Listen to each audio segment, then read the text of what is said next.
이번 시간에는 IoT 커넥티비티에 대한 내용을 학습하도록 하겠습니다.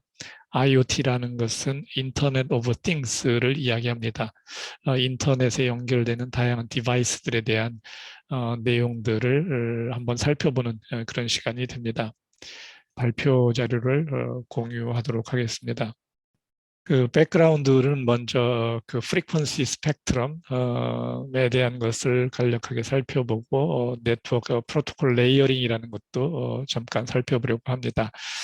그리고 IoT 디바이스들이 결국은 커버하는 거리에 따라서 쇼트 레인지하고 롱 레인지로 이제 구분을 할 수가 있는데 쇼트 레인지에는 이제 BL이라는 블루투스 로우 에너지라는 디바이스가 있고 우리가 많이 쓰고 있는 디바이스죠. 직비라는 것이 있고 UWB라는 것이 있습니다.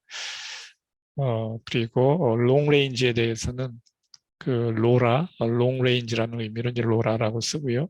그 다음에 NB-IoT, LTEM과 같은 것이 있습니다. NB-IoT와 LTEM은 이제 셀룰라망에 연결돼서 사용을 하는 것이고 라이센스 밴드를 이제 사용합니다. 백그라운드입니다. 먼저 프리퀀시 스펙트럼이라는 것을 한번 살펴보려고 합니다. 그 프리퀀시 디비전 멀티플렉싱, 결국은 동일 시간대에 여러 디바이스가 신호를 보내더라도 다른 프리퀀시를 사용하면 컨플릭트가 생기지 않습니다. 컬리전이 생기지 않는다는 것이죠. 그래서 여러 디바이스가 동시에 통신을 하는데 문제가 없습니다. 그런 경우에 디바이스별로 이제 다른 프리퀀시를 사용할 때 그렇다는 이야기입니다. 지금 이 그림에서 시그널 1, 2, 3가 있습니다. 이 시그널 1, 2, 3가 채널 1, 2, 3를 쓴다라고 하면 서로 다른 프리퀀시를 쓰는 것이죠. 그런 경우에 이제 프리퀀시 디비전 멀티플렉싱이라고 이야기를 합니다. 그 여러 개가 동시에 결국은 같은 공간에서 사용을 할 수 있다는 것이죠. 서로에게 인터피어런스를 주지 않게끔 동작을 하게 됩니다. 그렇게 이 프리퀀시 디비전 멀티플렉싱이 동작을 합니다. 이 현재 사용되고 있는 프리퀀시 스펙트럼은 각 국가별로 지정된 밴드별로 용도가 좀 다르고 국제적으로 또한 지정된 밴드들이 또 있습니다. 이 그림에서 보듯이 미국 같은 경우에 지금 0헬스부터 수백 300GHz까지의 스펙트럼이 어떻게 사용되고 있는지를 보여주고 있습니다. 굉장히 많은 다양한 내용들이 여기에 담겨져 있음을 보게 됩니다. 이 중에서 이제 라이센스 밴드와 언라이센스 밴드가 있게 됩니다. 라이센스 밴드는 돈을 내고 사서 전용을 하는 것이죠. 셀룰라 사업자들은 이런 식으로 이제 라이센스 밴드를 사용해서 운영을 하고 있고, 그리고 이제 언라이센스 밴드가 있습니다. 면허 없이 사용할 수 있는 밴드라는 것이죠. 우리가 와이파이 같은 경우에 이제 언라이센스 밴드에 사용을 하고 있고, 이것을 이제 ISM 밴드라고 합니다. 인더스트리얼, 사이언티픽 앤 메디컬 밴드죠. 그래서 이것은 아무나 쓸 수 있지만은 그 대역에서 쓸 때는 그 대신에 이제 트랜스미션 파워에 대한 레귤레이션이 있습니다. 그리고 이제 이런 여러 디바이스가 또한 언라이센스 밴드를 무료로 사용하기 때문에 생길 수 있는 페어니스 측면에서의 여러 가지 고려들이 이제 필요할 수가 있게 됩니다. 티피컬하게 사용되는 2.4기가 밴드를 한번 살펴보려고 합니다. ISM 밴드입니다. 언라이센스 밴드죠. 무료로 사용할 수 있는 곳이기 때문에 이 대역에는 와이파이가 현재 있고 블루투스도 있고 직비라는 것도 지금 사용을 하고 있습니다. 와이파이는 우리가 많이 쓰고 있고 이 그림에서 보듯이 20MHz 대역으로 이렇게 어떤 이제 신호들이 나가게 되는데 이 채널은 이와 같이 이제 5MHz로 이렇게 또 구분돼서 이렇게 오버랩되는 형태로 와이파이 채널이 운영이 됩니다. 기본적으로 이제 20MHz 밴드를 쓰고 있고요. 그다음에 블루투스는 40개의 채널이 있고 2MHz, 2MHz의 서브 채널이 이제 있게 됩니다. 그래서 40개의 채널을 사용을 하고 있다라는 것을 기억하시면 되겠고, 그 다음에 직비라는 것은 5MHz 대역으로 나눠서 이것을 이제 16개로 또 쓰게 됩니다. 그래서 이제 전체적으로 보면 이제 80MHz 밴드를 이제 쓰게 되는 거죠. 2.4기가의 언라이센스 밴드에서 이제 사용 현황을 보여주고 있습니다. 네트워크라는 것은 이제 컴퓨터 기본적으로는 컴퓨터죠. 지금은 이제 셀폰도 컴퓨터와 같은 역할을 하는 것이고 이런 이제 시스템들이 이제 커뮤니케이션을 하기 위해서 연결을 할 때 우리가 네트워크라고 합니다. 컴퓨터가 아무리 빨라도 혼자 있으면 네트워크와는 이제 무관한 것이죠. 둘이 연결될 수 있고, 그리고 이제 지금은 현재 인터넷이라는 네트워크를 통해서 무수하게 많은 컴퓨터들, 핸드폰, 그리고 디바이스들이 연결되어 있습니다. 네트워크에는 이제 많은 시스템들이 있는 거죠. 네트워크 내에는 컴퓨터라고 우리가 보통 부르는 이제 서버와 같은 것들이 호스트로 사용되고 있고, PC 같은 것도 이제 호스트로 사용되고 있고, 중간에 이제 그 정보를 전달하는 라우터들이 있고, 그 다음에 다양한 미디어가 있습니다. 미디어는 이제 파이버와 같은 광 섬유가 있고, 그리고 와이어리스도 미디어가 되고, 그 다음에 카파 와이어 같은 것도 있을 수가 있고요. 하여튼 유선, 무선 다양한 미디어가 존재합니다. 그 다음에 우리가 이제 실제 사용하는 것들은 이제 애플리케이션을 통해서 사용하게 되죠. 뭐 이메일이라든가 웹이라든가 이런 것들이 이제 우리가 사용하는 애플리케이션이 되겠고, 이러한 것이 네트워크를 통해서 연결이 돼서 통신이 되려면 이거에 관련된 프로토콜이 필요합니다. 그래서 이 프로토콜이 다양한 프로토콜이 존재하는데 이러한 것들이 과연 무수하게 많은 피스들이 있는데 어떻게 연결될 거며 이런 프로토콜을 어떻게 정의할 거냐 그리고 많은 이제 소프트웨어와 하드웨어가 또 있을 텐데 그래서 여기에서 드는 질문은 이러한 네트워크의 스트럭처를 효과적으로 오거나이즈 할 수 있느냐라는 거죠. 그래서 이제 프로토콜 레이어링이라는 것을 도입을 하게 됩니다. 표준을 만들어서 이 표준에 만족을 시키는 디바이스들은 커뮤니케이션 하는데 문제가 없게 하는 것이죠. 현재 우리가 많이 쓰고 있는 인터넷 프로토콜, IP 프로토콜이라고 이야기합니다. 그 스택을 보게 되면은 5개로 구현이 되어 있습니다. 피지컬 레이어, 링크 레이어, 네트워크 레이어, 트랜스포터 레이어, 애플리케이션 레이어입니다. 여기에서 이제 피지컬 레이어라는 것은 0과 1과 같은 디지털 신호가 와이어나 와이어리스를 통해서 이제 전달되는 것입니다. 미디어가 있는 거죠. 미디어를 기반으로 해서 0과 1이라는 정보가 이제 전달되겠죠. 그러면은 0과 1이라는 많은 정보들이 이제 빠른 속도로 이제 전달이 될 수 있고 경우에 따라서 이제 느린 속도도 가겠죠. 그러면 이제 그 링크 레이어라는 것에서는 이런 그 0과 1이라는 신호가 전달될 때 에러가 생길 수가 있습니다. 그러면은 두 엘리먼트 두 개의 시스템이죠. 두 개의 시스템이 결국은 이제 통신을 하게 될 텐데 네이버링 바로 연결돼 있는 네이버 네트워크 엘리먼트 그러면은 그것은 이제 컴퓨터와 와이파이 AP 뭐 이것이 이제 네이버가 되는 거죠. 직접적으로 바로 연결되는 거 그것이 와이어리스든 와이어드든 상관이 없습니다.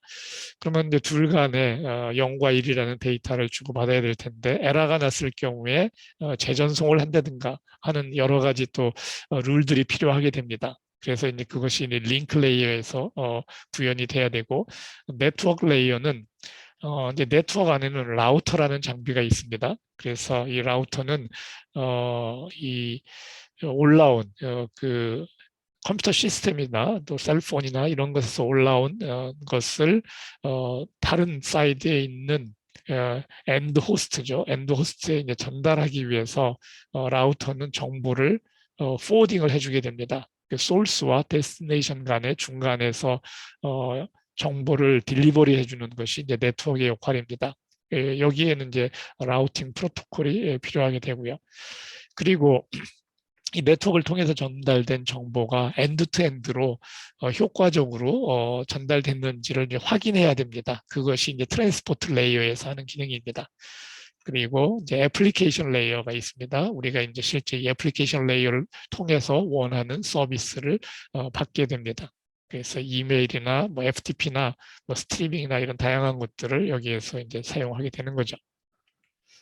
자, 그러면은 이제 그 IoT로 연결되는 것들이는 무엇이 있는지 한번 살펴보도록 하겠습니다. 블루투스, 로우 에너지. 블루투스라는 것이 우리가 이제 음악을 듣는 블루투스 디바이스를 포함해서 이제 우리가 스마트워치 같은 것도 역시 이 블루투스로 연결됩니다. 이 핵심은 낮은 에너지를 가지고 원하는 통신을 이제 하는 것이 핵심이 됩니다. 이 블루투스라는 이름은 그 덴마크의 왕이었는데 10세기에 이 사람이 이제 블루베리를 좋아했다고 합니다. 불튼 왕이었는데 불턴 왕이었는데 이 사람이 하도 블루베리를 좋아해서 항상 그 이가 파란색이었다라고 그래요. 그런데 이 덴마크 왕이 이제 북유럽을 통일을 하게 됩니다. 그래서 이 블루투스라는 것은 이 불튼 왕과 같이 이 와이어리스 통신에서 한번 통일을 하는 이 프로토콜이 되었으면 하는 생각에서 블루투스라는 이름을 짓게 됩니다. 10m 내에 이제 근거리 통신을 생각하면서 시작을 했었고요. 와이파이도 IoT 중에 하나라고 말할 수가 있습니다. 근데 와이파이와의 차이는 디자인 목적이 다릅니다. 와이파이는 이제 고속 통신을 위해서 설계가 되고요. 그 다음에 블루투스는 우리가 이제 원하는 적절한 속도, 좀 더 낮은 속도가 해당이 됩니다. 그래서 그리고 근거리에서 연결을 하는 것이고요. 와이파이는 블루투스보다는 조금 더 거리가 있죠. 그래서 100m 정도까지 커버할 수가 있는 것이라고 생각하게 됩니다. 블루투스 스펙 히스토리를 보게 되면은 이와 같습니다. 2003년부터 해서 지금 2016년 블루투스 버전 이제 5까지 와 있는 상태입니다. 우리가 이제 음악을 들을 때 블루투스 디바이스를 연결하는데 이런 것들은 이제 클래식 블루투스를 이제 쓰게 되는 형태가 많고요. 그리고 블루투스 버전 4부터 블루투스 로우 에너지, 낮은 에너지로 동작시키는 것에 더 방점을 찍게 됩니다. 블루투스 5 현재 많이 쓰여지고 있는 것이죠. 그리고 이제 블루투스 5는 로우 에너지로 동작을 당연히 하지만은 이 거리를 좀 멀게 하기 위해서 거리를 멀게 한다는 것은 뭐 up to 1km인데 실제로는 이제 수백 미터 정도 라인 오브 사이트에서 수백 미터 정도를 이제 커버할 수 있는 것까지 생각할 수가 있습니다. 이 경우에는 이제 트랜스미션 파워를 좀 더 키워야 됩니다. 그리고 스루풋도 1메가, 2메가bps 이와 같이 좀 올리고요. 올릴 때 이제 물론 속도를 올리려면 거리는 또 짧아지게 됩니다. 트랜스미션 파워가 도달할 수 있는 데가 또 짧아지기 때문에 그러합니다. 그리고 여기 전달하려고 하는 이제 패킷이라는 형태가 있는데 전달하는 패킷이 있는데 패킷 사이즈를 키워주는 것이 또 속도를 올려주는 데는 매우 중요합니다. 그런데 이 패킷 사이즈를 다 그러면 높여주면 좋지 않겠냐 싶겠지만 그런 경우에 또 에러가 날 가능성이 크기 때문에 오히려 퍼포먼스가 더 나빠질 수 있습니다. BLE 채널과 채널 하핑을 이야기하도록 하겠습니다. 서두에서 이야기했듯이 와이파이는 20MHz를 기본 대역으로 해서 이제 쓰게 됩니다. 그래서 채널을 그렇게 와이파이 채널을 나눠놨고요. 근데 이제 블루투스는 이제 2MHz 채널을 쓰게 됩니다. 그리고 이제 40개의 채널이 있어요. 이 중에 3개의 채널은 애드버타이징 채널, 컨트롤 채널이라고 하는데 연결을 만들거나 브로드캐스팅을 위해서 쓰고요.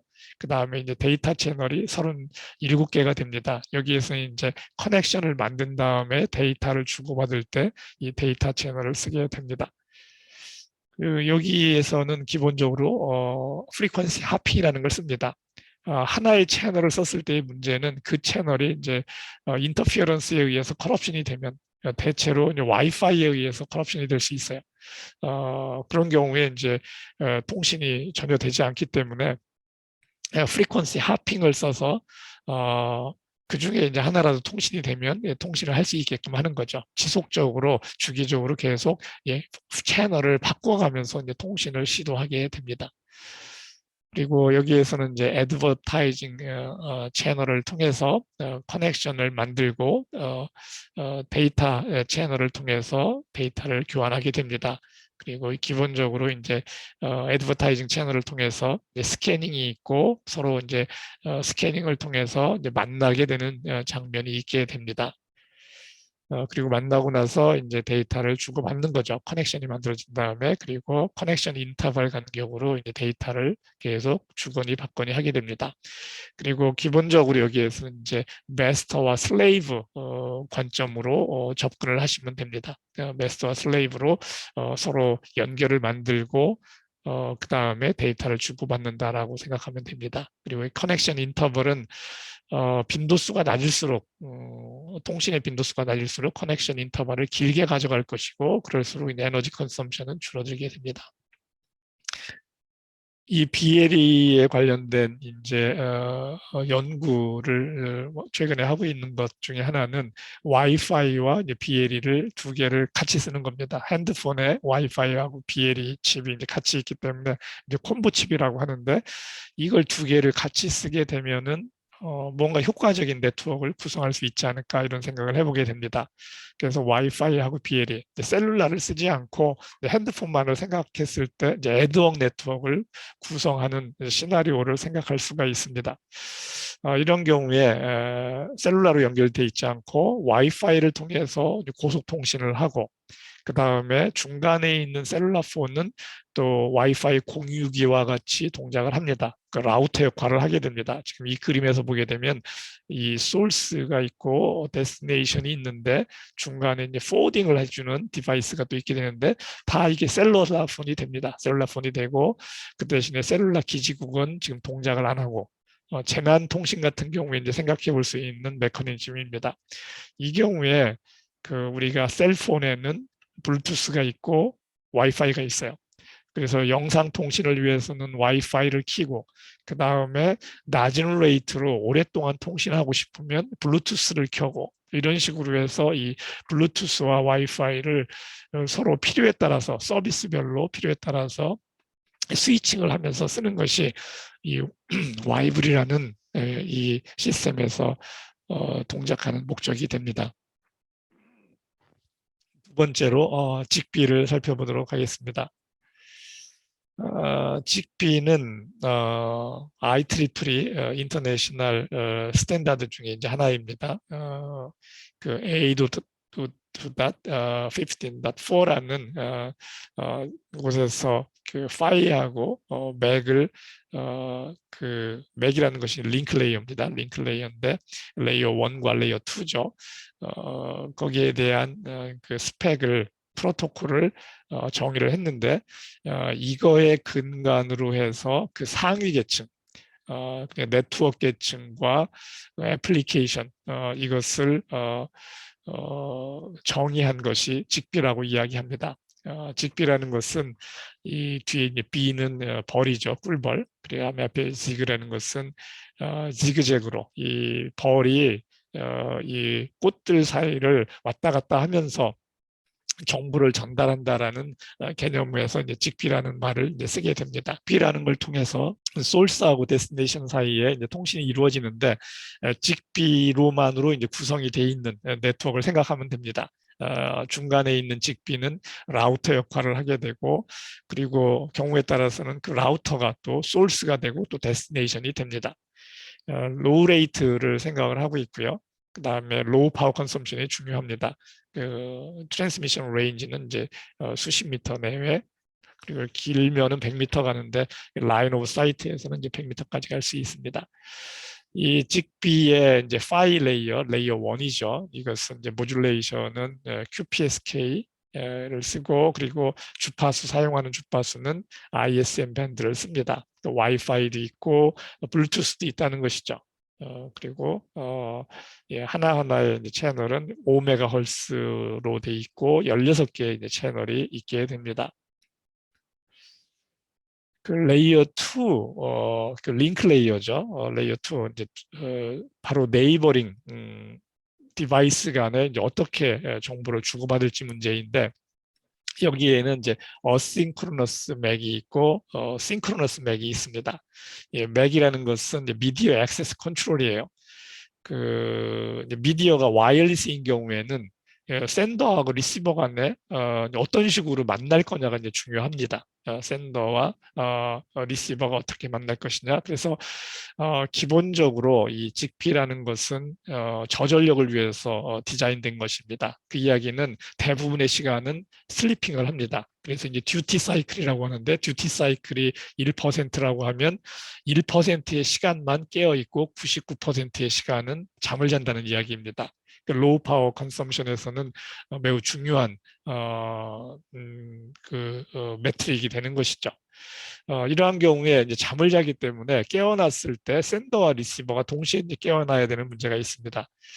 그런데 이 싱크로너스하게 하면은 동시에 깨어나서 싱크를 맞춘 거죠. 깨어나서 서로 통신을 하면 됩니다. 그런데 이 타임에 또 드리프트가 있죠. 이 디바이스가 고급 디바이스가 아니기 때문에 이 클락이 좀 시프트가 생기게 되기 때문에 싱크를 맞췄다고 하지만 또 깨어나면 조금씩 달라질 수 있어요. 그래서 이제 싱크로너스 맥에서는 이 싱크로나이제이션이 중요하고요.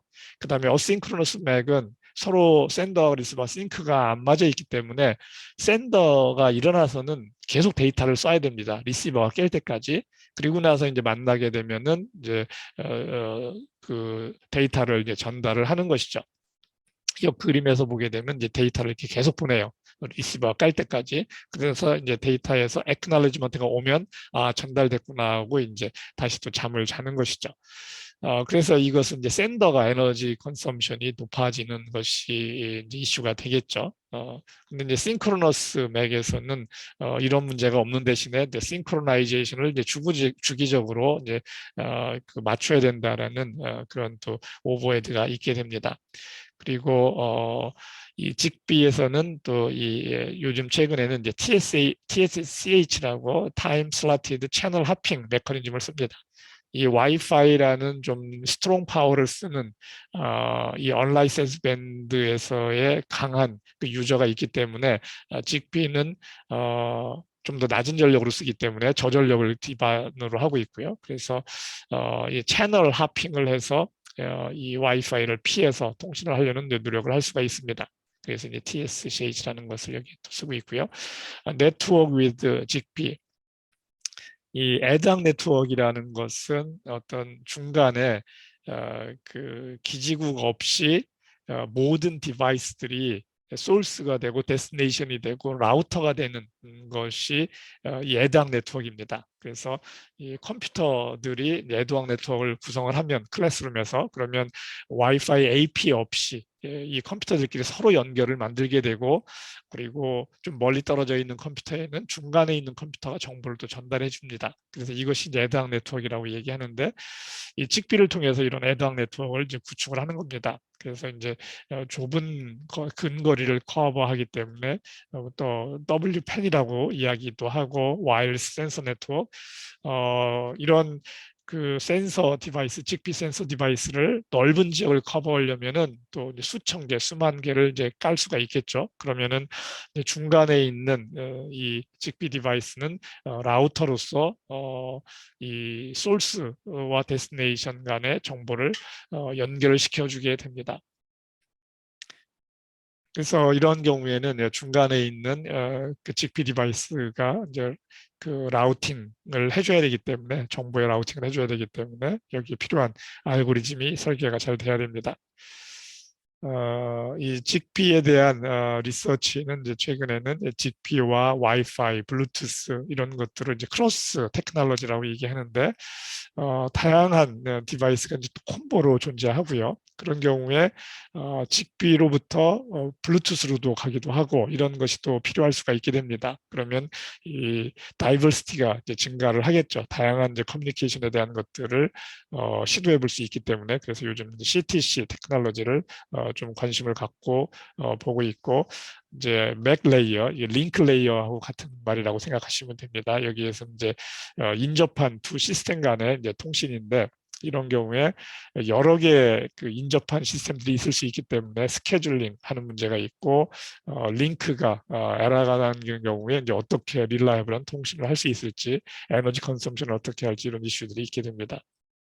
그리고 네트워크 계층에서는 정보를 소스하고 데스티네이션 사이에 중간에 이제 라우터라는 것이 있어서 연결을 해준다라고 했습니다. 전달을 해준다고 했는데 이게 이제 네트워크 계층이죠. 그래서 이제 라우팅 알고리즘이 필요합니다. 그리고 저전력으로 또한 역시 동작을 해야 될 상황이 되고, 이제 로드 밸런싱 같은 것들도 이제 감안을 해야 됩니다. 이 관련된 이제 이 리서치로는 최근에 이제 수행했던 연구들은 여기 그 바이오미믹 로봇 리서치입니다. 그 센서 로봇을 이제 뿌렸을 때, 이제 적지에 뿌렸을 때 이것들이 이제 애당 네트워크를 만들고, 그리고 이제 통신 센터에 이 컬렉트한 정보를 이제 보내줘야 됩니다. 물론 이제 중간 중간에 계속 이 센서 노드들이 라우터로서 동작해주는 애들이 있어야 되죠. 그렇게 해서 이 통신 센터까지 정보를 전달을 하게 하는 이런 것이 연구를 하고 있는 주제들 중에 하나가 됩니다. UWB, 울트라 와이드밴드 테크놀로지입니다. 울트라 와이드밴드라는 것은 그 타임 도메인에서 매우 이제 그 샤프한 임펄스와 같은 거죠. 펄스와 같은 샤프한 신호를 보내면 그것이 프리퀀시 밴드에서는 굉장히 넓은 밴드를 차지하게 됩니다. 이것은 이제 그, 그 프리퀀시 스펙트럼의 특성입니다. 타임 도메인에서 좁은 것은 프리퀀시 도메인에서 넓어지는 거죠. 그래서 옆 그림에 보게 되면 이와 같이 이제 펄스 같은 신호를 펄스 같은 아니죠. 지금 여기 UWB 여기 지금 UWB 신호가 있는데 펄스 같은 신호를 타임 도메인에서 보내게 되면 프리퀀시 도메인에서는 이와 같이 넓은 밴드를 차지하는 신호가 됩니다. 그리고 이 프리퀀시 타임 도메인에서 이와 같이 특정한 프리퀀시 하나의 프리퀀시만 써서 이렇게 길게 계속 전송하는 것은 프리퀀시 밴드에서는 하나의 어떤 특정한 주파수에서 또 임펄스와 같이 나타나게 됩니다. 이런 특성을 이용을 해서 이 short duration 펄스를 보내면서 통신을 이제 하려고 하는 건데 로우 에너지 통신이 가능하고 하이 밴드위스 통신이 가능합니다. 근거리 통신에 이제 하이 밴드위스, 그래서 UWB가 그렇게 사용이 되려고 하고 있고, 최근에는 핸드폰에 UWB 칩셋이 이제 들어왔습니다. 그리고 500Mbps 속도까지 이제 지원을 할 수 있고요. 이제 코스트는 낮아야 되고 레이턴시도 낮게 이제 하려고 합니다. 이 UWB의 가장 큰 특징은 그 로케이션 트래킹에 이제 쓰기가 좋다는 것입니다. 이 센티미터 단위의 그 애큐러시로 이 UWB가 동작이 될 수 있습니다. 그래서 인도어 로케이션 시스템이나 뭐 디지털 키, 그러니까 요즘은 이제 새로 나온 차들은 보면은 이제 디지털 키해서 키를 호주머니에 넣고 자동차 가까이에 가게 되면 자동차가 그 이 주인을 인식해서 문이 열리게 되는 것을 보여주죠. 핸드프리 액세스가 된다는 거죠. 그것이 다 위치 인식이 가능하기 때문에 그러합니다. 근거리에 왔다는 걸 인식하는 거죠. 그래서 이제 메디컬 이미징이나 그 시큐리티, 시큐리티가 좋은 거는 이와 같이 이제 밴드, 그 울트라 와이드 밴드를 쓰기 때문에 이 공격받지 않고, 특정한 밴드를 쓰게 되면 공격받는데 와이드 밴드를 쓰니까 공격하기 쉽지 않습니다. 그래서 시큐리티 측면에서 좀 우수한 특성이 있고, 이 밀리터리 통신에서도 좀 잘 쓰여지는 특징이 있습니다. 로라 롱레인지, 이것도 이제 언라이센스 밴드를 쓰고 그 대신에 먼 거리 통신을 위해서 설계되어 있는 내용입니다. 롱레인지라는 의미로 로라라고 쓰고 있고요. 로우 파워 와이드 에리어 네트워크, 이건 이제 수 킬로미터까지 커버할 수가 있습니다. 셀룰라와 같은 커버리지를 보여주는 거죠. 블루투스나 직비는 이제 수십 미터 커버리지인데 와이파이는 100미터 단위, 근데 로라는 킬로미터 단위입니다. 그리고 이제 로우 에너지가 중요합니다. 몇 년 동안을 이제 배터리 교체 없이 쓸 수 있어야 되기 때문에 그래서 예, 파워 컨섬션이 중요하고요. ISM 밴드를 씁니다. 그거는 다른 예상치 못한 디바이스들이 로라와 같은 채널을 쓰게 될 수 있다라는 거죠. 그래서 인터피어런스 상황에서 어떻게 그러면 릴라이블한 통신을 할 수 있을지가 이제 이슈가 되겠죠. 여기에서는 CSS라는 스프레드 스펙트럼이라는 그 피지컬 레이어 모듈레이션 기법을 씁니다. 그래서 up to 10km까지 통신이 이제 가능하고요. 굉장히 통신 속도는 낮습니다. 그리고 시간에 따라서 이 프리퀀시를 바꿔가면서 하는 것이 이제 CSS 그 모듈레이션 기법의 특징입니다. 그렇게 함으로써 이제 좀 더 릴라이블한 통신이 이제 가능하도록 그렇게 하고 있는 것이죠. 그리고 이 스타트하는 이 프리퀀시, 스타트하는 프리퀀시가 심볼 정보를 나타냅니다. 지금 여기에서는 4개의 신호가 심볼이 있는데 00, 01, 10, 11. 그래서 이것은 이제 스타트하는 프리퀀시 그 위치에 의해서 보내는 심볼이 무엇인지를 알 수 있게 해주는 방식이라는 것이죠. 로라 링크, 로라 웬, 이 로라를 통해서 이제 넓은 지역을 이제 커버하고 싶은 생각이 들죠. 기본적으로 로라는 원합 커버리지를 생각합니다. 이제 기지국과 수킬로미터 반경 내에 있는 디바이스가 연결되도록 한다는 것입니다.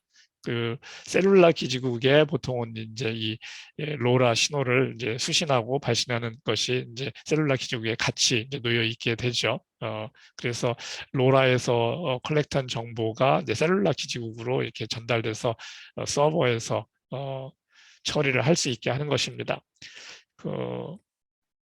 지금 로라 게이트웨이 이 위치가 이제 보통 이제 셀룰라 기지국에 이제 같이 있게끔 보통 통신 사업자들이 이제 운영을 하는데 이 로라는 기본적으로 언라이센스 밴드를 사용하고요. 이 로라 게이트웨이와 이 엔드 노드는 이 그림에서 보듯이 이와 같이 원합으로 이렇게 통신을 하는 거죠. 그리고 이 게이트웨이는 이 디바이스들을 차례대로 이제 불러서 통신을 하게끔 그렇게 하고 있습니다.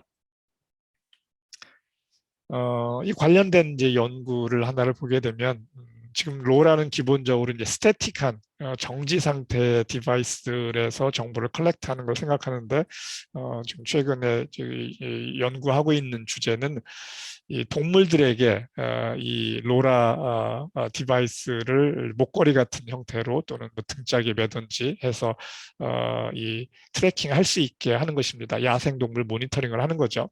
그리고 거기에 이제 GPS 수신기도 같이 달고요. 이런 경우에 이제 이 셀룰라 기지국이 없는 이제 태백산이나 지리산이나 이런 경우에는 뭐 10km, 20km 내에 이 셀룰라 기지국이 없습니다. 그러면은 이러한 경우에 이 로라 정보, 컬렉트된 정보를 어떻게 이 서버까지 가져올 수 있느냐라는 문제가 있는데 그런 경우에 이제 그 로라 게이트웨이까지 연결이 쉽지 않기 때문에 중간에 로라 라우터를 이와 같이 설치를 해서 이 로라 게이트웨이까지 끌고 오게 합니다. 그리고 이 실제 야생동물들은 이 게이트웨이가 있는 곳하고는 관계가 없이 가능하면은 이제 숨어서 이제 지내는 형태로 또는 멀리 떨어져서 운행하는 형태로 이제 다니겠죠. 그래서 이 숲에 수 킬로미터 간격으로 로라 라우터를 두면 이 게이트웨이까지 신호를 이제 끌고 올 수가 있게 돼서 이제 서버에서 그 데이터에 대한 이제 분석을 할 수 있겠죠. 이 멀티합이라고 이야기합니다. 이 로라 이 라우터인데 이 동물과는 이제 원합으로 연결되어 있지만 결국은 이 게이트웨이까지 오게 될 때는 멀티합을 통해서 게이트웨이까지 오고 그리고 이제 데이터 서버까지 정보가 전달이 됩니다. 그다음에 이 셀룰라를 기반으로 하는 IoT 통신이 또 있습니다. 셀룰라를 기반으로 한 IoT 통신, 내로밴드 IoT가 있고, LTE망, 지금은 우리가 5G를 쓰고 있는데 LTE, MTC라고 해서 그 머신 타입 커뮤니케이션을 또 LTM이라고 합니다. 그래서 간략하게 한번 살펴보도록 하겠습니다. 내로밴드 IoT, 이것은 셀룰라 사업자들이 기본적으로 이제 추진했던 이제 사업이고요. 그래서 커버리지는 셀룰라 기지국을 근간으로 하기 때문에 10km 그리고 거기에 수십만 개의 디바이스가 물릴 수 있는 상황을 생각합니다. 그 로우 파워로 동작을 해야 되고요. 그 셀룰라 기지국에는 파워 컨섬션이 문제가 안 되지만 디바이스가 문제가 되는 거죠. NB-IoT로 연결되는 디바이스는 배터리가 10년은 쓸 수 있어야 되고, 그리고 대부분 그런 경우에는 이제 슬리핑하는 시간이 많다는 거죠. 그래서 깨어나서 자기가 컬렉트한 데이터를 기지국 쪽으로 이제 보내는 형태로 동작을 하게 됩니다. 어, 이런 것은 뭐 계량기 측정이나 또는 에시드 매니지먼트, 인바이러먼트 매니지먼트 뭐 이런 것을 위해서 이제 NB-IoT를 쓸 수가 있습니다. 만약에 이제 배터리 컨섬션이 좀 더 자유롭다라고 하면 충전을 자주 할 수 있다라고 하면은 그런 경우는 또 자주 깨어나서 기지국에 정보를 보낼 수가 있습니다. 그래서 그런 경우에는 이제 아이들에게도 이런 것을 NB-IoT를 탑재한 디바이스를 붙여주면 이제 아이로부터 정보를 컬렉트할 수 있겠죠. 그다음에 이제 LTM 이것도 이제 표준 중에 하나인데 이거는 이제 좀 고속 통신을 위해서 디자인된 것입니다. 그리고 이제 보이스 통신도 할 수 있고 당연히 이제 가격이 좀 더 비싸게 되겠죠. 그래서 LTE망을 통해서 원합 커버리지 내에서 통신할 수 있도록 그것도 이제 보이스나 이제 고속 통신 할 수 있는 정도로 설계가 된 것이 이제 LTM입니다. 그래서 셀룰라 사업자가 동작을 이제 시키는 그런 방식이 됩니다.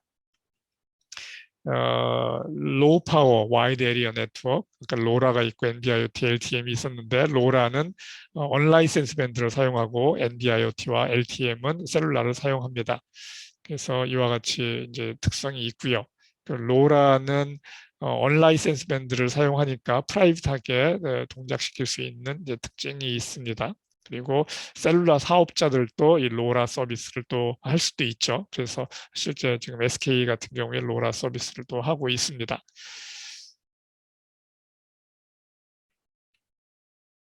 예, 이상 그 IoT의 커넥티비티에 대한 강의를 했는데 이번 시간에는 결국 블루투스와 지그비 그리고 UWB, 로라, NB-IoT, LTM 그래서 우리가 생각할 수 있는 다양한 IoT를 할 수 있는 그 메커니즘에 대해서 살펴보는 시간을 가졌습니다.